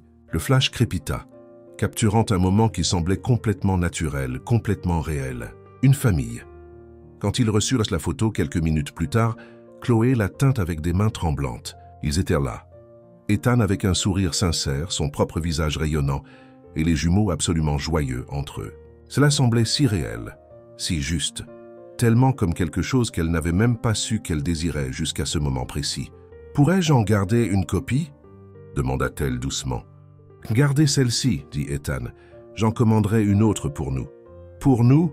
Les mots résonnèrent dans l'esprit de Chloé tout le long du chemin du retour, tandis que les jumeaux somnolaient sur la banquette arrière et qu'Ethan conduisait en silence. Pendant un instant, dans cette école, elle avait eu le sentiment de faire partie de quelque chose qu'elle n'avait jamais eu, une vraie famille. Le samedi matin, Chloé se réveilla plus tôt que d'habitude dans son petit appartement. La photo de famille était sur sa table de chevet, et elle s'était surprise à la regarder au moins 10 fois avant de s'endormir la nuit précédente. Elle se fit un café et appela sa mère à Miami comme elle le faisait chaque week-end. « Hola, mija ». La voix chaleureuse de Sofia Martinez vint de l'autre bout du fil. « Comment ça va là-bas ?»« Salut, maman. »« C'est compliqué. »« Compliqué ? Comment ? Le travail ne va pas bien. » Chloé soupira, regardant par la fenêtre les rues calmes de Boston. « Le travail est génial. Mieux que génial, en fait. C'est juste que... » Elle hésita. « Je crois que je suis stupide. Je m'attache. » « Tu t'attaches à quoi, Mija ? Aux enfants ? À la maison ? À lui ?» Il y eut une pause à l'autre bout. « Oh !» dit Sofia avec ce ton que les mères utilisent quand elles savent exactement ce qui se passe. « Et lui ?» C'est mon patron, maman. Il est veuf, il a 2 enfants. Il est millionnaire et je suis sa femme de ménage. C'est impossible. Chloé Isabelle Martinez, dit fermement Sofia. Depuis quand te définis-tu par ton travail? Tu es bien plus que ça. Mais maman, pas de mais. Tu as un cœur grand comme le Texas et une âme magnifique. Si cet homme ne peut pas le voir, c'est sa perte, pas la tienne. Chloé sentit ses yeux se remplir de larmes. C'est juste que parfois, j'oublie que je ne fais pas vraiment partie de sa famille. Hier, nous avons pris une photo ensemble et pendant un instant, j'y ai vraiment cru. Tu as cru à quoi? Que peut-être ma place était là. Sofia resta silencieuse un moment. Mija, lui as-tu parlé de ce que tu ressens? Bien sûr que non. Ce serait le moyen le plus rapide de me faire renvoyer. Ou peut-être que ce serait la plus belle surprise de sa vie, suggéra doucement Sofia. Parfois, les gens ont juste besoin que quelqu'un soit courageux en premier. Pendant que Chloé parlait avec sa mère, dans son appartement à l'autre bout de la ville, Ethan avait une conversation similaire avec sa sœur aînée, Olivia. « Tu sembles différent », observa Olivia qui était venue déjeuner et apporter des cadeaux à ses neveux. Plus vivant. Ethan préparait des sandwichs dans la cuisine, quelque chose qu'Olivia ne l'avait pas vu faire depuis 2 ans. Différent comment? Je ne sais pas. Plus léger. Les garçons aussi semblent différents. Ils parlent, rient, agissent comme des enfants normaux. Ils ont toujours été des enfants normaux, dit Ethan sur la défensive. Ed, tu sais que ce n'est pas vrai. Depuis la mort de Clara, ils étaient absents. Et toi aussi. Ethan arrêta de couper les tomates et regarda sa sœur. Et maintenant, vous semblez tous être redevenus une vraie famille. Qu'est-ce qui a changé? Ethan hésita. Nous avons engagé une nouvelle aide, Chloé. Elle s'occupe des garçons et bien elle a en quelque sorte tout chamboulé. Chamboulé? Comment? Elle fait rire les garçons. Ils chantent avec elle, jouent, inventent des jeux stupides. Hier, ils ont même organisé une fête surprise pour moi et Chloé parce qu'ils pensaient qu'on était fâchés l'un contre l'autre. Olivia sourit. Et vous l'étiez? Nous nous évitions, admit Ethan. C'est compliqué. Compliqué? Pourquoi? Ethan laissa échapper un profond soupir. Je ne sais pas ce qui se passe, Olivia, mais elle est devenue le centre de la maison. Quand elle n'est pas là, tout semble vide. Les garçons la réclament. Je me surprends à me demander ce qu'elle dirait de quelque chose. Même la nourriture a meilleur goût quand elle est là. Ethan, Olivia posa sa main sur le bras de son frère. Tu es en train de tomber amoureux d'elle. Ne sois pas ridicule. Je suis réaliste. Tu viens de décrire tous les signes classiques. Ethan secoua la tête. C'est une employée, Olivia, et je ne peux pas faire ça à Clara. Clara est partie depuis 2 ans, Ed, dit doucement Olivia. Et si elle était là, elle serait la première à te pousser à nouveau vers le bonheur. Ethan resta silencieux, absorbant les paroles de sa sœur. D'ailleurs, continua Olivia, d'après ce que tu m'as dit, elle n'est pas juste une employée. C'est elle qui a ramené ta famille à la vie. Dans les jours qui suivirent, Chloé et Ethan étaient tous deux perdus dans leurs pensées, essayant de donner un sens aux sentiments confus qu'ils éprouvaient. Chloé se surprenait à rêvasser en nettoyant, imaginant ce que ce serait si c'était vraiment sa maison, si les jumeaux étaient vraiment ses enfants, si Ethan la regardait comme plus que la personne qui s'occupait de sa famille. Ethan, de son côté, commença à remarquer de petits détails auxquels il n'avait jamais prêté attention auparavant. Comment Chloé fredonnait en travaillant, comment ses yeux s'illuminaient lorsque les garçons racontaient une histoire, comment elle se mordait la lèvre inférieure lorsqu'elle se concentrait. C'est le mercredi que tout a changé. Chloé arriva au manoir à son heure habituelle, mais en s'approchant de l'entrée principale, elle se figea comme si elle avait été frappée par la foudre. Ethan était à la porte d'entrée avec une femme éblouissante. Elle était grande, élégante, avec des cheveux blonds impeccables, vêtue d'un tailleur rouge qui coûtait probablement plus que ce que Chloé gagnait en 3 mois. Ils parlèrent de manière intime, et la femme toucha le bras d'Ethan en riant de quelque chose qu'il avait dit. Chloé se cacha derrière l'une des voitures garées dans l'allée, le cœur battant à tout rompre. La femme appartenait clairement au monde d'Ethan, sophistiquée, belle, probablement bien éduquée, et avec un compte en banque enviable. Tout ce que Chloé n'était pas. « Merci de m'avoir laissé venir chez toi, Ed, » dit la femme, sa voix portant clairement jusqu'à la cachette de Chloé. « Je sais que ce n'est pas facile pour toi de laisser les gens entrer dans ton espace personnel. » Ce n'était pas un problème du tout. « Isabella, » répondit Ethan. « Les garçons doivent s'habituer à avoir de nouvelles personnes autour d'eux. » Isabella rit. « un son clair et musical. Ils sont adorables. Et ils ont manifestement besoin d'une figure maternelle dans leur vie. Chloé sentit comme si on lui versait de l'eau glacée dessus. « Allons-y doucement, » dit Ethan. « Mais oui, je pense qu'il est temps d'aller de l'avant. Je serai là quand tu seras prêt. » Isabella lui toucha doucement le visage. « Clara voudrait que tu sois à nouveau heureux. » Chloé eut le souffle coupé. Cette femme connaissait Clara. C'était probablement une amie de la famille, quelqu'un qu'Ethan connaissait depuis des années, quelqu'un qui appartenait à son monde d'une manière que Chloé ne pourrait jamais. Elle attendit qu'Isabella monte dans une BMW argentée et quitte la propriété avant de bouger. Le temps qu'elle atteigne la porte de derrière, ses jambes tremblaient et elle avait l'impression d'avoir la nausée. « Chloé !» Léo courut la serrer dans ses bras dès qu'elle entra. « Tu es là !» Papa parlait avec tante Isabella. Tante Isabella. Chloé se força à sourire. « C'était l'amie de maman », expliqua Noah. « Elle est très jolie et sans les fleurs. »« C'est gentil », réussit à dire Chloé, bien que sa propre voix lui parut étrange. Ethan entra dans la cuisine à ce moment-là, l'air différent. Plus léger peut-être, comme quelqu'un qui avait pris une décision importante. « Chloé, vous êtes là. Comment était la circulation ?»« Normal, » répondit-elle en évitant son regard. « Je vais commencer à nettoyer à l'étage. » Elle quitta rapidement la cuisine avant qu'il ne puisse remarquer que quelque chose n'allait pas. Pour le reste de la journée, Chloé travailla en pilote automatique. Elle nettoya, organisa, joua avec les garçons quand c'était nécessaire, mais son esprit était ailleurs. Bien sûr, Ethan allait de l'avant.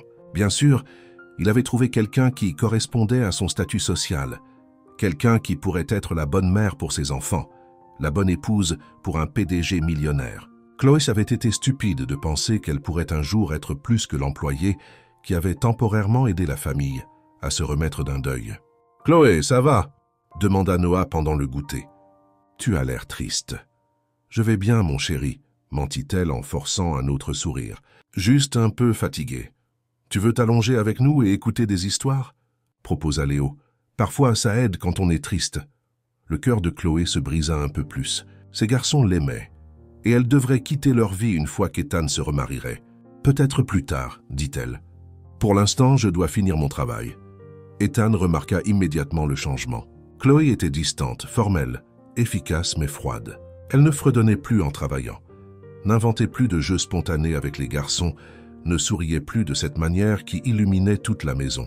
Le jeudi, il la trouva en train de nettoyer silencieusement la bibliothèque. « Chloé, il s'est passé quelque chose. Vous semblez différente. »« Je vais bien, monsieur Caldwell, » répondit-elle, revenant au ton formel qu'elle n'avait pas utilisé depuis des semaines. « Mr. Caldwell ?» Il fronça les sourcils. « Je pensais que nous avions dépassé ça. Je suis désolé, c'était un lapsus professionnel. » Ethan l'étudia un instant. Quelque chose n'allait pas, très mal, mais il ne parvenait pas à comprendre quoi. « Chloé, si j'ai fait quelque chose, vous n'avez rien fait, le coupa-t-elle. Je me rappelle juste quelle est ma place ici. » Et sur ces mots, elle quitta la bibliothèque, laissant Ethan complètement confus et avec le sentiment oppressant qu'il avait perdu quelque chose d'important, sans même savoir ce que c'était. Ce soir-là, Chloé appela de nouveau sa mère. « Maman, » dit-elle en essayant de garder une voix stable, « je crois que je dois chercher un autre travail. »« Pourquoi, Midja? Que s'est-il passé? » ?»« J'avais raison depuis le début. J'ai été stupide de m'attacher. Il va de l'avant avec quelqu'un qui correspond à sa vie. » Chloé, « Non, maman, c'était bien tant que ça a duré, mais il est temps de revenir à la réalité. » Et pour la première fois depuis son arrivée à la maison Caldwell, Chloé pleura, parce que parfois la réalité fait plus mal que n'importe quel rêve non réalisé. Le vendredi matin arriva avec une tempête classique de Boston. Chloé arriva au manoir Caldwell trempée, même si elle avait couru de l'arrêt de bus à la porte. Son humeur était aussi lourde que le ciel gris. Elle avait passé toute la nuit à répéter son discours de démission.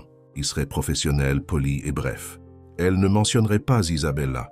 Elle ne parlerait pas de sentiments confus. Elle dirait simplement qu'elle avait trouvé une meilleure opportunité ailleurs. Ethan était dans la cuisine quand elle entra, préparant le petit déjeuner pour les jumeaux, chose qu'il faisait rarement avant l'arrivée de Chloé dans leur vie. « Bonjour », dit-il en se retournant avec un sourire qui s'effaça dès qu'il vit son visage. « Chloé, ça va? On dirait que vous avez vu un fantôme. »« Nous devons parler, » dit-elle formellement. « Quand les garçons ne seront pas là ?» L'estomac d'Ethan se noua. Son ton, la distance, la formalité, tout cela annonçait des ennuis. Bien sûr, après le déjeuner, les garçons feront la sieste. Chloé hocha la tête et quitta la cuisine sans un autre mot. La journée s'éternisa douloureusement. Ethan ne pouvait se concentrer sur rien, inquiet de ce que Chloé voulait lui dire. Elle, de son côté, travaillait avec une efficacité mécanique, interagissant à peine avec les jumeaux et évitant tout contact visuel avec lui. À 14 heures, après avoir mis Léo et Noah à la sieste, Chloé retrouva Ethan dans son bureau. « Mr. Caldwell, je suis venu vous informer que je vais quitter mon emploi ici. » Les mots le frappèrent comme une balle, direct et dévastateur. Ethan bondit de sa chaise si rapidement qu'il renversa un verre d'eau. « Quoi, pourquoi ?»« J'ai trouvé une meilleure opportunité, » mentit-elle, fixant un poing sur le mur derrière lui. « Quelle opportunité, Chloé? S'il s'agit d'une question de salaire, ce n'est pas une question d'argent. Alors qu'est-ce que c'est ?» Ethan contourna le bureau, se rapprochant d'elle. « Chloé, regardez-moi. » Elle le regarda enfin et dans ses yeux, il vit quelque chose qui lui dit tout, de la douleur, de la déception, de la résignation. « Il s'est passé quelque chose, » dit-il. « Vous êtes différente depuis mercredi. »« Qu'est-ce que j'ai fait ?»« Vous n'avez rien fait de mal, » soupira Chloé. « C'est juste que c'est pour le mieux. » « Le mieux pour qui? Pour moi? Pour les garçons, ils seront dévastés. Ils s'adapteront. Les enfants sont résilients. Et moi? La question sortit plus vulnérable qu'il ne l'avait prévu. Chloé ferma les yeux un instant. Vous vous adapterez aussi, surtout quand vous referez votre vie. Ethan fronça les sourcils. Refaire ma vie? De quoi parlez-vous? D'Isabella, dit Chloé, le regardant enfin droit dans les yeux. Je vous ai vu parler mercredi. Elle est parfaite pour vous. Pour les garçons. Le visage d'Ethan passa par plusieurs expressions. La confusion, la compréhension, puis quelque chose qui ressemblait à du soulagement. « Chloé, » dit-il en commençant à sourire. « Isabella est la décoratrice que j'ai engagée pour organiser la fête d'anniversaire des jumeaux. » Chloé cligna des yeux. « Quoi? Elle est mariée, a 3 enfants et était amie avec Clara depuis l'université. Je l'ai fait venir parce qu'elle doit bien connaître les garçons pour organiser une fête qu'ils apprécieront vraiment. »« Mais j'ai entendu, » balbutia Chloé. Elle a dit quelque chose sur le fait que les garçons avaient besoin d'une figure maternelle, parce qu'elle me suggérait d'engager une nounou à plein temps. Ethan se mit à rire. « Chloé, pensiez-vous vraiment que j'étais » La réalité frappa Chloé de plein fouet. Elle avait complètement mal interprété la situation. « Oh mon Dieu, je suis tellement idiote » murmura-t-elle en se couvrant le visage de ses mains. « Non, vous ne l'êtes pas, » dit doucement Ethan. « Vous êtes jalouse. » Chloé retira ses mains, rougissant. « Je n'étais pas jalouse. Si, vous l'étiez. Et vous savez quoi ?» Ethan fit un pas de plus vers elle. « J'en suis heureux. Pourquoi? Parce que ça veut dire que vous tenez à moi autant que je tiens à vous. » Les mots restèrent suspendus dans l'air entre eux. Chloé ouvrit la bouche, mais ne put formuler de réponse. Ethan prit une profonde inspiration. « Chloé, depuis que vous êtes arrivée ici, tout a changé. Mes garçons sont revenus à la vie. » J'ai recommencé à sourire. Cette maison est devenue un foyer. Et il hésita. Je suis tombé amoureux de vous. Ethan, murmura-t-elle. Je sais que c'est compliqué. Je sais que nous avons commencé en tant que patron et employé, mais je ne peux plus prétendre que ce n'est que ça. Chloé sentit les larmes lui monter aux yeux. Je suis tombée amoureuse de vous aussi, admit-elle. Et des garçons de cette famille folle dont vous m'avez laissé faire partie. Ethan afficha un large sourire, un sourire qu'elle n'avait pas vu depuis des jours. « Alors pourquoi voulez-vous partir ?»« Parce que j'ai peur, dit-elle honnêtement. Peur de ne pas être à la hauteur, de ne pas appartenir à votre monde. »« Chloé, vous n'appartenez pas à mon monde, » dit Ethan, la déroutant un instant. « Vous avez créé un nouveau monde pour nous, un monde meilleur. » Il était sur le point d'en dire plus quand un coup de tonnerre secoua la maison, suivi par le rugissement d'une pluie battante. « L'orage s'aggrave, » nota Chloé en regardant par la fenêtre. « Comment allez-vous rentrer chez vous avec ce temps ?» demanda Ethan inquiet. « Je vais attendre que ça se calme un peu. » Mais la pluie ne montrait aucun signe d'accalmie. Au contraire, le vent se mit à hurler, pliant les arbres du jardin. 1 heure plus tard, lorsque les jumeaux se réveillèrent de leur sieste, la tempête faisait toujours rage. « Chloé ne peut pas sortir sous cette pluie, » déclara Léo en regardant par la fenêtre du salon. « Elle peut dormir ici, » suggéra Noah, « dans la chambre d'amis. » Ethan et Chloé échangèrent un regard. « Ce n'est pas une mauvaise idée, dit-il. Les prévisions annoncent que la tempête durera toute la nuit. Chloé hésita. Rester dans la maison, surtout après leur conversation, lui semblait dangereux, mais dehors, le vent arrachait déjà des branches aux arbres. « D'accord, » accepta-t-elle. « Mais je dois passer à mon appartement pour prendre quelques affaires. »« Je vous emmène, » proposa Ethan. « Ce n'est pas nécessaire, Chloé, je ne vous laisserai pas sortir seul dans cette tempête. » Une demi-heure plus tard, ils coururent du garage à la voiture d'Ethan, complètement trempés en quelques pas. « C'est de la folie !» cria Chloé par-dessus le rugissement du vent. « Absolument !» acquiesça Ethan en riant, luttant pour ouvrir la portière. Le trajet jusqu'à l'appartement de Chloé fut une aventure. Ethan conduisait lentement avec une visibilité quasi nulle, à cause de la pluie. Ils parlèrent de choses triviales, évitant tous deux le sujet de la déclaration d'amour qui avait eu lieu plus tôt. Dans l'appartement de Chloé, pendant qu'elle préparait des vêtements pour la nuit, Ethan regarda autour du petit logement. C'était chaleureux, plein de couleurs vives et de photos de famille, très différent de la froideur formelle de son manoir. « Prête ?» dit Chloé en sortant de la chambre avec un petit sac. « Chloé !» dit Ethan se tenant devant une photo d'elle avec une femme âgée. « C'est votre grand-mère ?»« C'est Abuela Sofia. Elle m'a élevé après le départ de mon père. Elle avait l'air d'être une femme spéciale. Elle l'était. Elle disait toujours, « Le véritable amour ne choisit pas en fonction de la classe sociale, de la couleur de peau ou du compte en banque. Il choisit avec le cœur. » Ethan se tourna vers elle. Elle avait raison. Le retour fut encore plus dramatique. Le vent s'était levé, et lorsqu'ils sortirent de la voiture dans le garage du manoir, une rafale arracha le parapluie des mains d'Ethan, le retournant complètement. Ils coururent vers la porte, mais Chloé glissa sur l'herbe mouillée. Ethan la rattrapa, mais perdit également l'équilibre. Ils tombèrent tous les deux sur la pelouse, trempés et couverts de boue. « On a l'air ridicule », rit Chloé en essuyant la terre de son visage. « Complètement », acquiesça Ethan. Ils se relevèrent, toujours en riant, et coururent jusqu'au porche. Lorsqu'ils furent enfin à l'abri, Ethan regarda Chloé. Elle était trempée de la tête aux pieds, ses cheveux plaqués sur son visage, des taches de boue sur ses vêtements, et elle n'avait jamais été aussi belle. « Chloé, » dit-il soudainement sérieux, « je ne sais pas comment vous décrire. Je ne sais pas si c'est le destin, la chance ou un miracle, mais sans vous, cette maison redevient juste une maison. Mes enfants redeviennent juste des enfants tristes, et je redeviens juste un homme vide. » Chloé le regarda, ces mots résonnant dans son cœur. « Alors il est temps que vous appreniez à nettoyer ce désordre émotionnel que vous appelez un cœur, » dit-elle en faisant un pas vers lui. Et puis, sans plus d'hésitation, elle l'embrassa. Le baiser fut tout ce qu'aucun d'eux n'attendait et tout ce dont ils avaient tous deux besoin. Il était doux et urgent, timide et passionné, une promesse et une réponse à la fois. Quand ils se séparèrent, tous deux étaient à bout de souffle. « Est-ce que ça veut dire que vous ne partez pas ?» demanda Ethan en appuyant son front contre le sien. « Ça veut dire que j'ai trouvé ma place dans le monde, » répondit Chloé. « Et c'est ici, avec vous. » 2 semaines après le baiser sous l'orage arriva le grand jour, le 7e, anniversaire de Léo et Noah.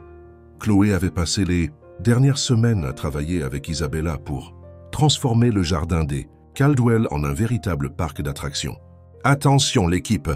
cria Chloé dans le mégaphone emprunté à Magis Davis, qui le lui avait suggéré après l'avoir vu échouer à se faire entendre en essayant de coordonner 5 fournisseurs différents. « Les clowns arrivent dans 15 minutes. Je veux tous les ballons en place maintenant. » Ethan observait de loin, riant de voir avec quel sérieux Chloé prenait chaque détail de la fête. Elle portait un t-shirt jaune avec les mots « Directrice de l'amusement » que les jumeaux avaient décoré juste pour elle. « Chloé ressemble à un général commandant ses troupes », commenta Olivia venue tôt pour aider. « Un général très mignon », acquiesça Ethan, incapable de quitter sa petite amie des yeux. « Oui, petite amie. » Les mots sonnaient encore étranges mais merveilleux. « Ethan Caldwell. » La voix de Chloé résonna dans le mégaphone. « J'ai besoin de vous ici, maintenant. »« À vos ordres, mon général !» cria-t-il en retour, courant vers elle. Chloé se tenait à côté d'une table qui ressemblait à un champ de bataille couvert de sucre. Il y avait des morceaux de gâteau partout, du glaçage sur les murs de la tente et une figurine de Spider-Man à l'envers suspendue à un palmier. « Que s'est-il passé ici ?» demanda Ethan, essayant de ne pas rire. « Les jumeaux ont voulu aider à décorer le gâteau », expliqua Chloé en montrant Léo et Noah, couverts de glaçage bleu de la tête aux pieds. « Et j'ai fait l'erreur de leur donner une liberté créative. Surprise, crièrent les deux garçons en tendant les bras pour montrer leur chef-d'œuvre sucré. Le gâteau original, qui devait ressembler à un élégant château, ressemblait maintenant plus à une explosion colorée. Il y avait du glaçage de toutes les couleurs imaginables, des bonbons collés sur les côtés et ce qui semblait être toute une famille de figurines d'action émergeant du sommet. « C'est unique », dit Ethan diplomatiquement. « C'est horrible », rit Chloé, « mais ils sont si fiers que je n'ai pas le cœur de le refaire. Alors ne le faites pas. Il est parfait comme ça. » À 15 heures, le jardin était plein d'enfants courant dans toutes les directions. Le château gonflable s'était transformé en une zone de guerre amicale. La table de maquillage avait une file d'attente de 15 enfants. Et les clowns faisaient des tours de magie qui impressionnaient encore plus les adultes que les enfants. Chloé était partout à la fois, séparant des disputes pour des ballons, soignant des genoux éraflés, servant des parts du gâteau explosion et s'assurant que chaque enfant s'amusait. « Elle est incroyable », dit Olivia à Ethan, qui regardait Chloé apprendre à un groupe d'enfants comment faire des bulles de savon géantes. « Oui », acquiesça-t-il avec ce sourire béat qu'Olivia n'avait pas vu sur le visage de son frère depuis des années. Le moment le plus chaotique arriva pendant la bataille d'eau que Chloé avait organisée. Ce qui devait être une activité contrôlée avec des pistolets à eau se transforma rapidement en une bataille épique, impliquant des tuyaux d'arrosage, des seaux et même le système d'arrosage du jardin. Ethan, qui avait d'abord essayé de rester au sec en regardant de loin, fut entraîné dans le chaos lorsque Noah cria « Papa, tu es dans l'équipe de Chloé !» Avant qu'il ne puisse se défendre, il fut bombardé par 10 enfants armés de pistolets à eau. En quelques secondes, le PDG millionnaire était trempé, courant à travers le jardin comme un enfant, essayant de se venger d'une armée de petits guerriers de l'eau. « Attrapez-le » cria Léo en montrant son père. « Traître » rit Ethan en plongeant derrière un arbre, pour se protéger de l'attaque coordonnée. Chloé observait la scène, le cœur débordant. Ethan avait troqué son costume contre un short et un t-shirt. Il était complètement trempé, ses cheveux en désordre, et il ressemblait à nouveau à un garçon de 10 ans. Chloé appela l'une des mères. « Le gâteau est en train de tomber !» Elle courut vers la table du gâteau et vit que le chef-d'œuvre instable des jumeaux penchait lentement d'un côté. Sans réfléchir, Chloé se jeta en avant pour le retenir de ses propres mains. « Quelqu'un peut m'aider ici !» cria-t-elle, s'agrippant au château de glaçage qui était sur le point de s'effondrer complètement. Ethan arriva en courant, dégoulinant encore de la bataille d'eau. « Qu'est-ce que je fais ? Tiens-le ici !»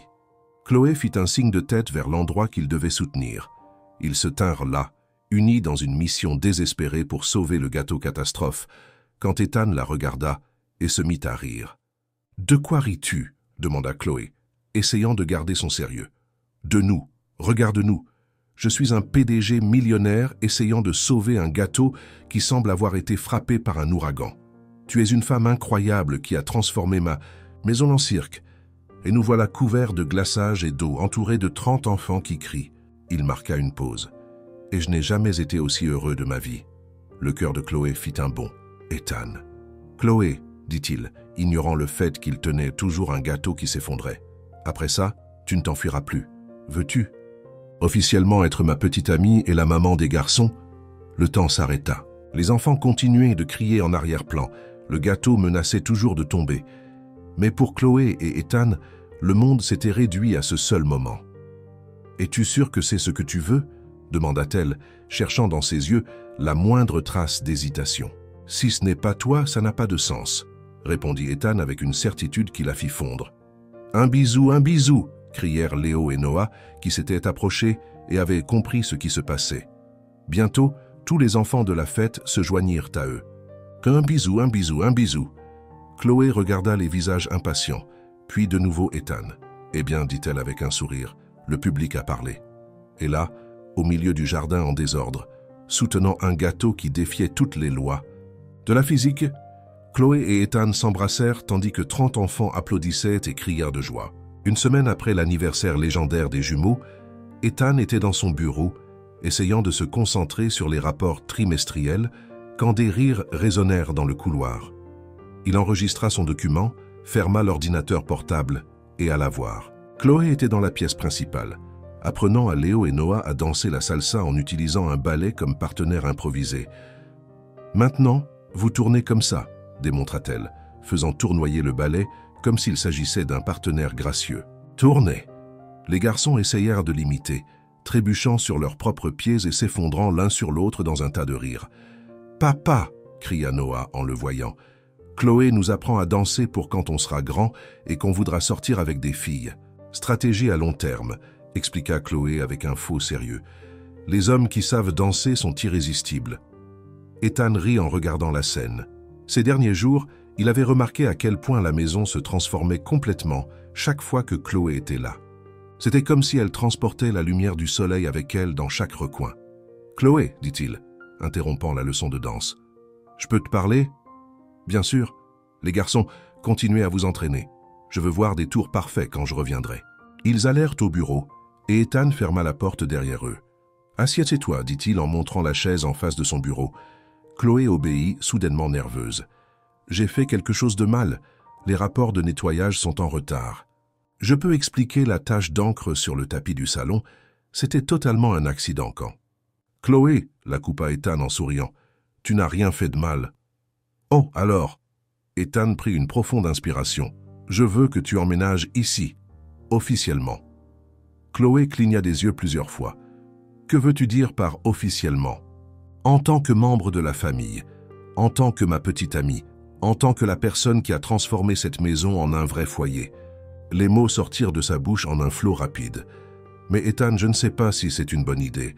C'est trop rapide et tes voisins vont parler et les garçons pourraient être confus sur mon rôle ici et... » Ethan se leva, contourna le bureau et s'agenouilla devant elle. « Chloé, regarde-moi. » Elle arrêta de parler et croisa son regard. « Je t'aime, les garçons t'aiment. Tu fais déjà partie de cette famille de toutes les manières qui comptent. La seule chose qui manque, c'est que tu apportes tes affaires ici et que tu rendes ça officiel. » Chloé sentit ses yeux se remplir de larmes. « Tu es sûr ? » ?»« Je suis sûr que je ne peux pas imaginer un seul jour sans toi ici.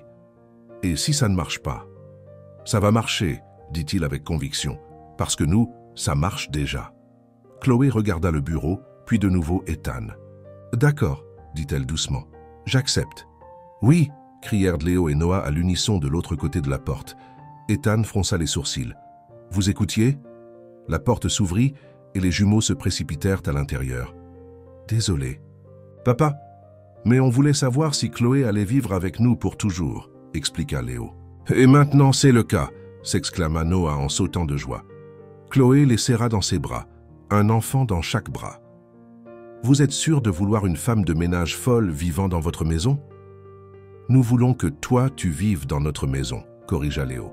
« La Chloé qui chante, qui danse, qui fait voler la nourriture et qui fait sourire papa. »« Exactement, » approuva Noah. « La Chloé qui est à sa place avec nous. » Ethan regardait la scène, le cœur débordant. 3 jours plus tard, Chloé emménagea officiellement dans le manoir Caldwell. Elle n'avait pas grand-chose. Quelques vêtements, des livres, une photo de sa grand-mère Sophia et une collection impressionnante de produits de nettoyage qu'elle insista pour apporter parce que ceux que vous avez ne valent rien. Mademoiselle Davis lui avait préparé la chambre d'amis principale, mais Chloé finit par passer la plupart de son temps dans la chambre des jumeaux, à raconter des histoires jusqu'à ce qu'ils s'endorment, ou dans le salon avec Ethan, à regarder de vieux films en mangeant du popcorn. La vie dans la maison changea complètement. Ethan, qui avait toujours été ponctuel et méthodique, commença à arriver en retard au bureau pour la première fois de sa carrière. Ses employés s'inquiétèrent jusqu'à ce qu'ils découvrent que la raison était qu'il préférait rester à la maison pour prendre le petit déjeuner en famille. « Mr. Caldwell, » dit sa secrétaire un matin, « vous avez une réunion avec les investisseurs dans 10 minutes. »« Annulez-la, » répondit Ethan distraitement, lisant un message de Chloé sur son téléphone.